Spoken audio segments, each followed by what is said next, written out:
Welcome back. With us right now is Roxanne Kine, and Roxanne is a theater instructor with the Saddleback College Emeritus Institute right here in Laguna Woods. Good to see you and meet you.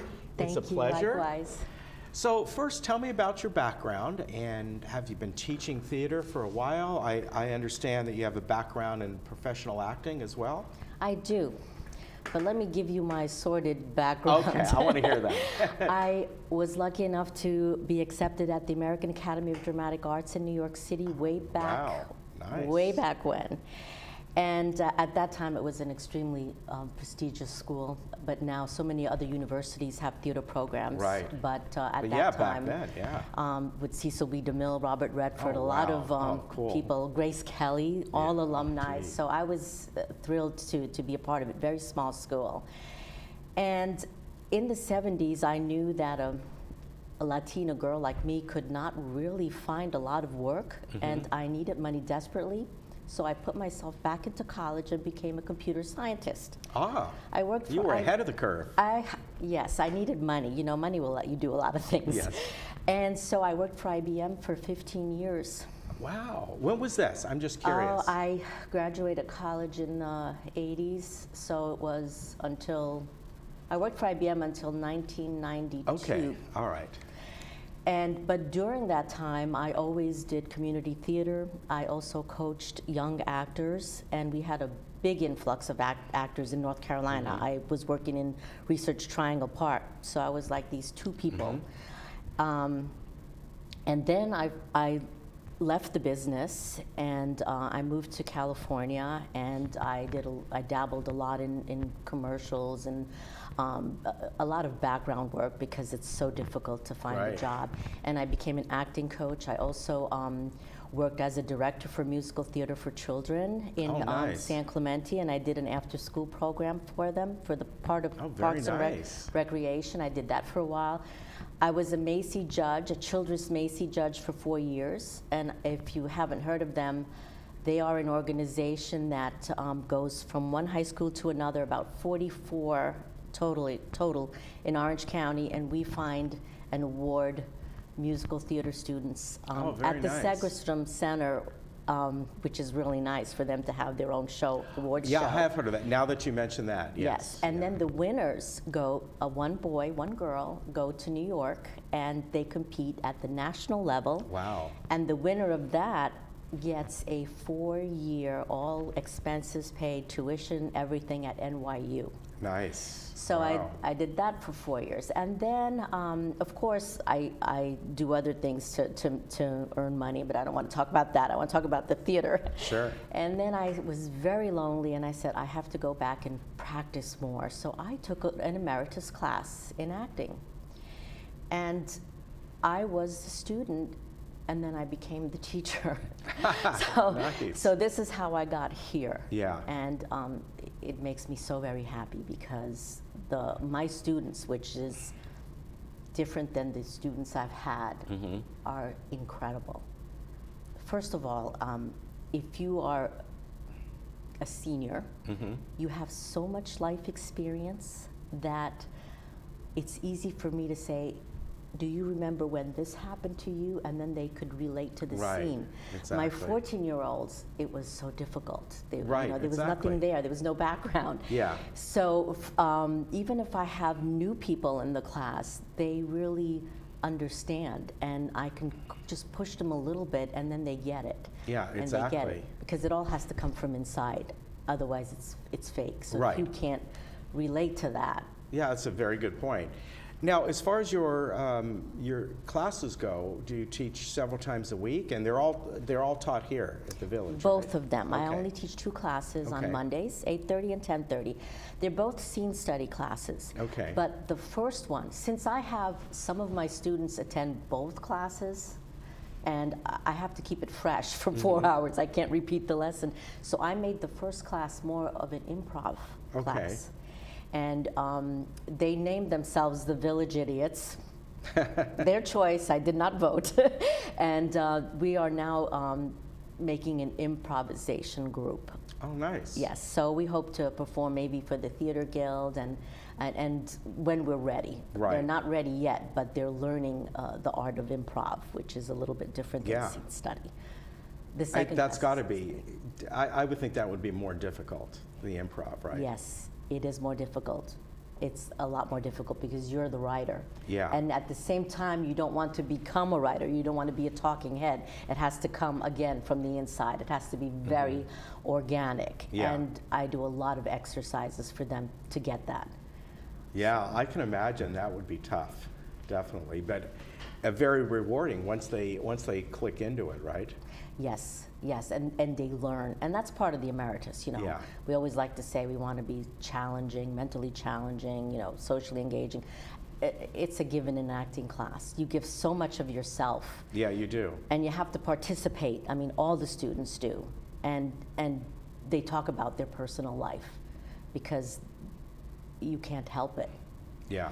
So it's, Now, I can't tell you. Sorry, as far as the class goes, how big are they? Are they the same? You mentioned you do 2 classes on Monday. Is it the same group of students? It's not the same group of Okay. students. About 8 of them Okay. are the same. So that's one of the reasons I separated it a little Okay. bit. I have about 25 to 27 students in each class. Okay. Yeah, and So 8 it's a repeat. decent sized class. Yes, it is. Yeah. Is that, when you have that many in the class, did you kind of break it up as far as they go in groups and do their scene studies or improv? Yes, the second class, the scene study, I work with them maybe the first few weeks, and I show them, well, they watch me work with other actors, so they each get a chance. And then later on, a few weeks later, I start separating them and say, go with your partner and work. Right. And so they have that rehearsal time, even though I want them to rehearse in addition to that. Yeah. But my first class is doing monologues, and I like for them to watch because they're short. They're only 1 minute, and you learn a lot. The process of, you know, dissecting the character Right. and the situation and what does that character want. And it's very interesting. People like to watch. So with the first class, they don't really separate much, but I get through them because they're short monologues. Yeah, if they're only a minute or so. They're only a minute. And you get, with the monologues, do they have to come up with it, or do you throw out a subject to them? How does that work? I give them Since it's an improv kind of a class. the monologues are not improvs. Okay, I see. The monologues they have to get from Okay. from somewhere, and of course I tell them find something that you can relate to. You know, if you're 65, don't go and play a 22-year-old. Right. It doesn't work. So they can play anybody from the 40s up, really. But I do that because it teaches them acting differently, from a different perspective, not just improv. Improv, Yeah. they work hand in hand. Improv helps the scene study or the monologue, and monologue also helps improv. So you can't really separate the two. Right, but with the But- improv, of course, they're making up as they go along. Right. Or do you Right. start them out with a subject that they have to follow? Sometimes I do, sometimes I don't. There's hundreds of exercises. Okay. Some of them, one that's difficult for them to understand, and we've done it twice. The second time they got it, the first time they couldn't get it. Like we were in a circle, and I give them 3 words that are non-emotional, just random words: cat, house, fire, and then and no feeling. And then the person next to me has to go and take that and respond to whatever irked them. Maybe the word cat, maybe they have a sick animal at home. Right. And so then they have to display the emotion, and they'll have to say, you never liked the cat, how dare you? Yeah. And then they turn around and they give 3 words just out of the clear blue sky, whatever pops into their head, and the other person just does the emotion. So it's almost like a psychology test. Yeah. You give a word and what's the feeling? And at first they want to write a story. You say, cat, this and this, and they say, well, my cat is so beautiful and this and that, and then like they just want to go on and on and say, Yeah. no, just the impulse. Right. And then there's other more complicated things where I have bags, and some of them, you know, are adjectives, and some of them are verbs, and another bag is noun, another a noun like it could be a person that we know in history.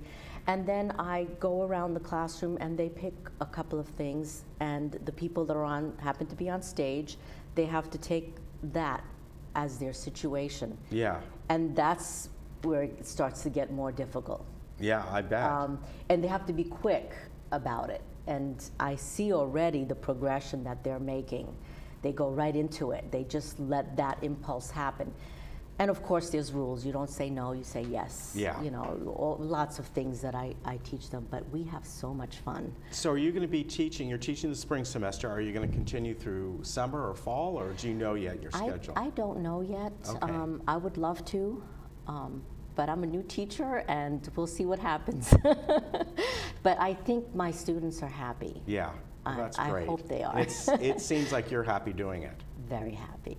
Well, it's been a pleasure to meet you. Thank you. And I hope I see you back again, and I hope it goes well for you, so you continue on teaching these classes, because I think from what I'm getting from you, you really enjoy it. Your students are getting things out of it, and I think you probably bring so much good experience and good teaching skills. It sounds like a wonderful class. We do laugh. Yes, it sounds like Yes, it. thank you Pleasure so to meet much. you.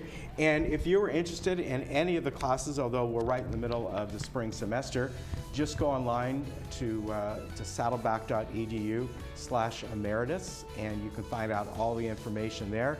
And keep in mind that quite often these classes, they start to fill up maybe a month, even 2 months before. So start thinking maybe about what you want to do if you want to take a summer class, and probably about in April or so, you start looking at the schedule and it'll be up for you. Make your mind up that. Thank you again.